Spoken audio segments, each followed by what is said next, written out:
Dans cette vidéo, on vous emmène une journée avec nous découvrir la magnifique ville de Luang Prabang.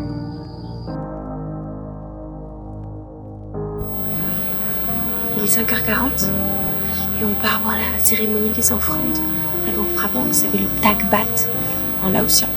Et en fait, c'est tous les gens de la ville qui donnent à manger aux moines bouddhistes. Voilà, on va voir ça. Ça a l'air beau. Bon, effectivement, ça faisait déjà quelques jours qu'on était à Luang Prabang et plusieurs personnes nous ont parlé de la fameuse tradition qu'il y a dans cette ville.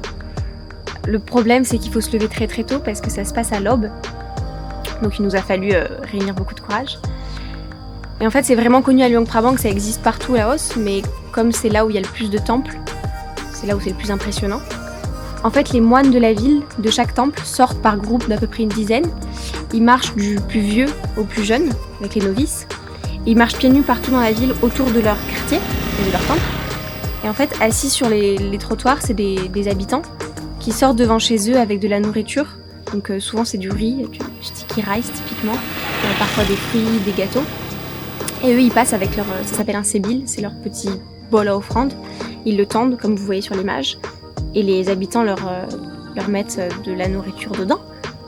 Le principe c'est que les habitants, donc les croyants bouddhistes qui font cette offrande, le font par signe de générosité, ils doivent réfléchir à la question de l'humilité. Pareil pour les moines, ils doivent réfléchir au dépouillement. Et une fois que c'est fait, cette offrande, ils font des prières pour les croyants.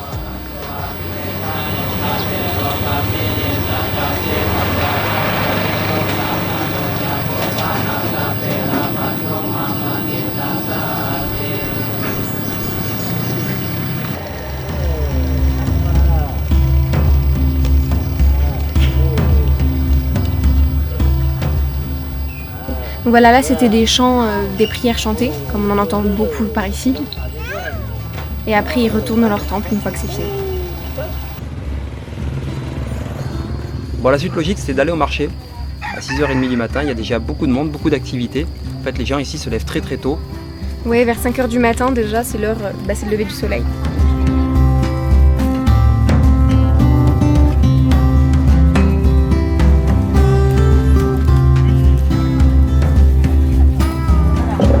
C'est quand même chaud pour 6h30 du matin. Ouais, ils sont motivés, il y en a beaucoup qui courent sur les fleuves et tout, c'est horrible. Mais moi, regardez, C'est pas ça toi encore. Hein. je suis pas motivée du tout. C'est grand, hein. Il y a plein de trucs. Ça sent la nourriture. Allez, j'y vais. Oui, effectivement, pour nous, dès le matin, c'était un petit peu compliqué les odeurs, etc. Mais c'est quand même très agréable, on adore voir cette vie locale. On peut voir plein de spécialités en plus, culinaires, c'est intéressant. Les gens mangent salé dès le matin. Et donc ils se nourrissent beaucoup au marché avec surtout des noodle soup, des soupes de nouilles. Et là vous voyez la technique traditionnelle ici pour empêcher les mouches de se poser. Et en fait c'est pas des gros stands en général, c'est juste des petits producteurs, des familles qui viennent s'installer sur un bout de tissu et qui vendent leurs produits. Oui, comme là on voit la femme qui vend ses asperges à gauche. Elle pose une dizaine de paquets d'asperges et elle les vend et dès qu'elle a fini, elle s'en va. C'est pas des gros producteurs qui étalent un grand stand de 10 mètres linéaires. Et non, il n'y a pas partout des vers à manger, des serpents, comme on peut dire, ou avoir certains préjugés sur ce pays. Effectivement, quelquefois on trouve des vers à manger, mais c'est vraiment exceptionnel et très peu de gens à manger au final.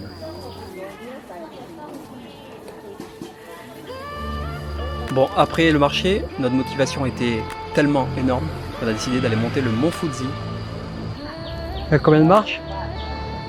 358 marches. 328 marches.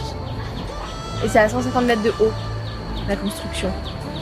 En gros, ils ont construit une stupa tout en haut du mont Fuji. Et c'est un lieu religieux, c'est gardé par 2 moines. Et ça date de quand? De 1804.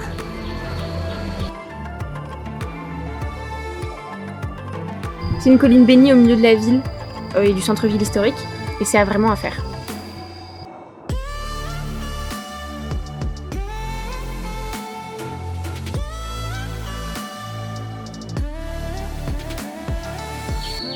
Il y a pas plus loin une section. On vous montre ça parce que ça nous a vraiment impressionnés et on commence à devenir un peu obsédés avec les insectes au Laos.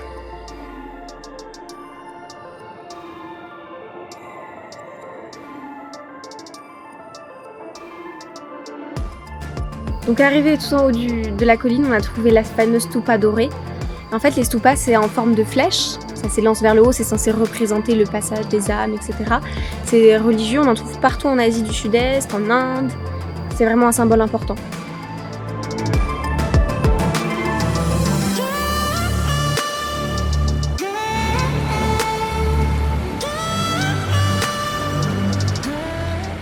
Et du coup, on a été voir quelques temples en redescendant. En fait, il y a énormément de temples, il y en a une bonne vingtaine dans la ville. Bon, on peut pas tous les visiter, même aucun d'ailleurs. En fait, on a accès à l'extérieur, etc., mais on ne peut pas rentrer dedans. Tout est fermé à cause du virus, évidemment. C'est intéressant de les voir parce que c'est pas du tout la même architecture qu'à Vientiane et dans le reste du Laos. Ils sont beaucoup plus bas ici.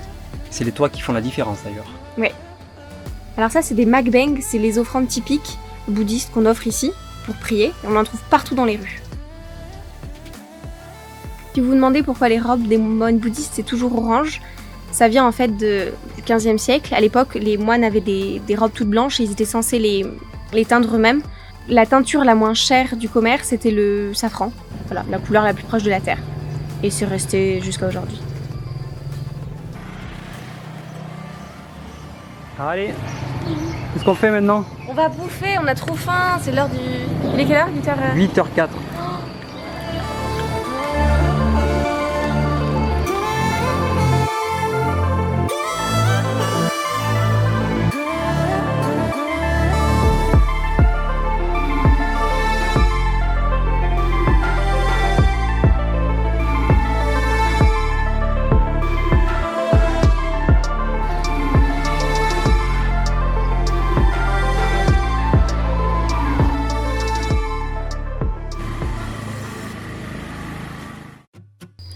Bon, du coup, l'après-midi, on a décidé d'aller un peu se rafraîchir.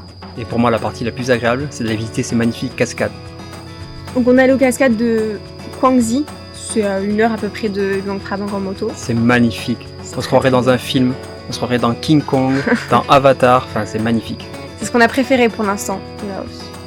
On est tombé sur des pentes qu'on n'avait jamais vues de notre vie. On a eu aussi énormément de chance, on a eu le lieu quasiment que pour nous, il y avait presque personne.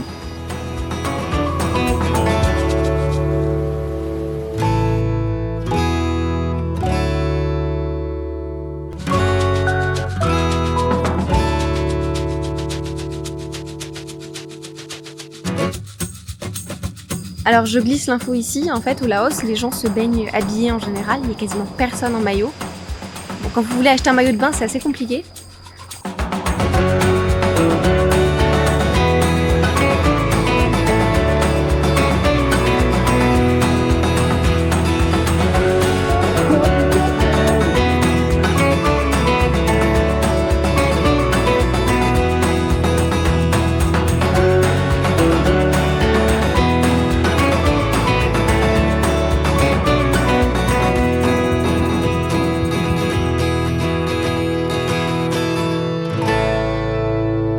Bon, du coup, fini la baignade, on est rentré à Luang Prabang et sur la route, qu'est-ce qu'on a vu? Encore de magnifiques rizières qui étaient en train d'être inondées pour préparer la nouvelle culture. Le principe de cette culture, au final, c'est culture en terrasse. C'est d'inonder toutes les terrasses, donc commencer par celle du haut et puis ça, après ça descend petit à petit. Et au final, toutes les terrasses sont inondées et toutes les germes de riz sont noyées en fait dans l'eau.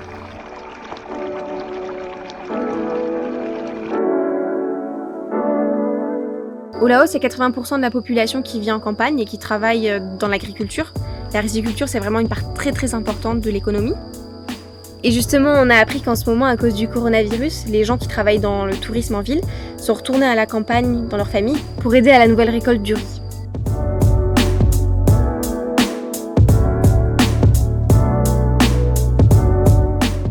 De retour à Luang Prabang, petit arrêt à notre hôtel pour se reposer parce qu'on s'est quand même levé à 5h du mat'. Du coup, on en profite pour vous montrer quelques images de notre hôtel qui est seulement à 4,50 € la nuit.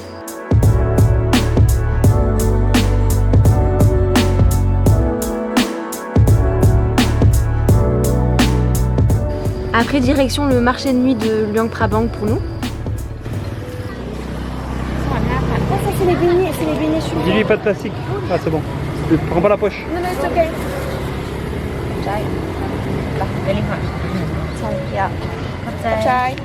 C'est chaud, Mathieu. Je vais tout faire tomber, je me connais. C'est du sticky rice en brochette. Je me demande s'il n'y a pas du fromage dedans. Ah, j'aimerais trop. On dirait un peu, non? C'est la tête, mais... Ça a l'air hyper chaud. Faut attendre avant de manger.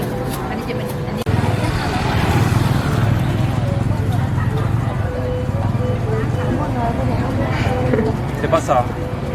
En fait, c'est du riz bien collé et carbonisé un peu avec... en fait, il n'y a pas de goût sucré, rien du tout. Ça paraît beau, doré et tout, mais au final, c'est fade. Same? Vegetable. Ah, Tiens. tu veux préférer quoi? Avec œuf ou sans œuf? Sans œuf, quoi, peut-être? Oh, no bag, it's okay. Try.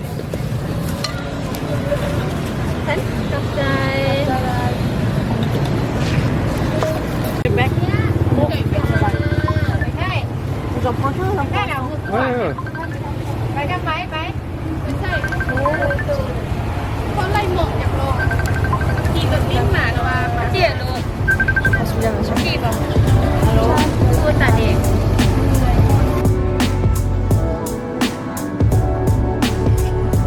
Bon, souvent on nous demande les prix un peu des choses ici, combien ça coûte.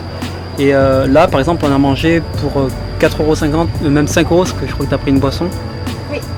Mais voilà, donc en gros un repas comme ça dans la rue ça nous coûte 4,50 € pour deux. Donc c'est vraiment très peu cher. Donc voilà pour nous une journée qui s'achève. Donc c'est une journée type en fait qu'on fait tous les jours dans notre voyage. Non, c'est une blague. On fait pas autant de choses. Mais voilà, c'est pour vous montrer un peu comment ça se passe. Donc maintenant, retour à l'hôtel et puis dodo. Hein. Voilà, et si vous avez des questions sur le Luang Prabang ou le Laos, n'hésitez pas. Merci encore d'avoir regardé cette vidéo.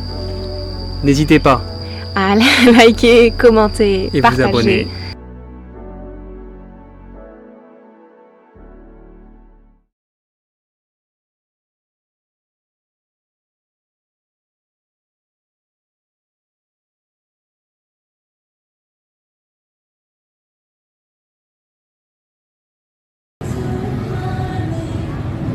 Oh, me filme pas. Mathieu, fais pas une pause de...